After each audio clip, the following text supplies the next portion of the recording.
दृश्य आपको दिखाना चाहेंगे कि जिस प्रकार से यहाँ देखिए बारीकी से हर चीज़ को दुरुस्त किया जा रहा है, साफ सफाई की जा रही है। 5 साल बाद जैसे नए इलेक्शन आए हैं, कम से कम 1 महीना हो गया, पूरा हॉस्टल खाली है, रुकने वाले बहुत कम लोग आते हैं। इससे तो कमरे लगे रहते हैं, एमएलए आते रहते हैं, तो टाइम नहीं मिलता, क्योंकि जैसे रूम लगता है खाली होता है, एमएलए एक्स एमएलए यहाँ आते रहते हैं, एमएलए मिनिस्टर के गेस्ट आते रहते हैं। आपका स्वागत है, मैं हूं चंद्रशेखर धरनी। हरियाणा में जहां चुनाव मतदान 5 तारीख को होना है और 8 तारीख को चुनाव परिणाम आने, लेकिन देखिए जो सरकारी कर्मचारी या सरकारी भवन है उनका काम युद्ध स्तर पर चल रहा है। साफ सफाई, साज सज्जा, सब चीज़ों को एमएलए हॉस्टल में आपको दिखाना चाहेंगे किस प्रकार से व्यवस्था की जा रही है। मिशन 2024 राजनीतिक रूप की बात अगर करें तो चुनावों में सभी राजनीतिक दल हैं, लेकिन दूसरी तरफ अगर बात करें, ये एमएलए हॉस्टल के दृश्य आप तक पहुंचा रहे हैं और एमएलए हॉस्टल को खूबसूरत बनाने, साज सज्जा संवारने का काम यहाँ पर युद्ध स्तर पर दिन रात चल रहा है। जो विधायक चुने जाएंगे यहाँ एमएलए हॉस्टल में यहाँ आकर ठहरते हैं। ये रूम के दृश्य आपको दिखाना चाहेंगे कि जिस प्रकार से यहाँ देखिए बारीकी से हर चीज़ को दुरुस्त किया जा रहा है, साफ सफाई की जा रही है और सब चीज़ें व्यवस्थित की जा रही हैं।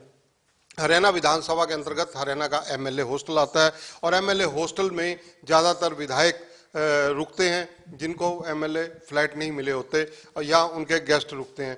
लेकिन ये अगर आपको सारी व्यवस्था की बात करें, विधानसभा के अधीन रहती है और विधानसभा चुनावों में क्योंकि एक तरह से कहा जाए यहाँ पर भीड़ कम है, रश कम है ही नहीं, तो उसका भी इनको बेनिफिट मिलता है कि यहाँ पर साज सज्जा और सफाई की तरफ ध्यान एमएलए हॉस्टल में दिया जा रहा है।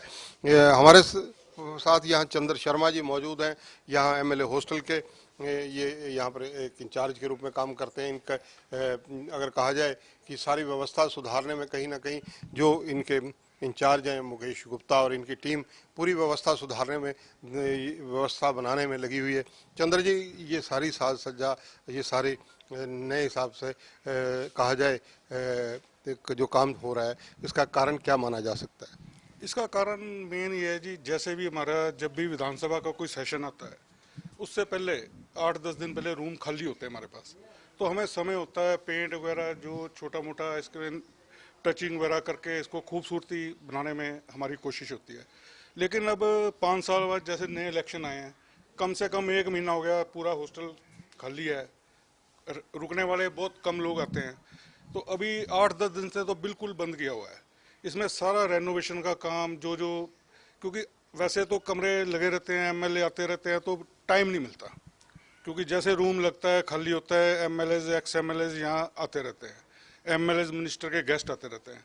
लेकिन अब हमारे पास टाइम था, तो ये रूटीन प्रोसेस है, रूटीन में क्योंकि कमरे की मेंटेनेंस करना बहुत ज़रूरी है। धन्यवाद चंद्र जी। देखिए, रूम्स की मेंटेनेंस रखना यहाँ के प्रबंधन का कार्य है और भले ही ये रूटीन का कार्य हो, लेकिन नई सरकार, नए चुनाव, नई व्यवस्था और नए विधायक चुनकर जब आते हैं तो निसंदेह समय होता है यहाँ पर 20-25 दिन जब आचार संहिता रहती है, उस दौरान में ये लोग यहाँ पर दिन रात लगकर कार्य करवाते हैं और यहाँ की हर व्यवस्था को दुरुस्त करते हैं ताकि जो चुने हुए प्रतिनिधि, जनप्रतिनिधि एमएलए हॉस्टल में आए उनको किसी प्रकार की दिक्कत का सामना न करना पड़े।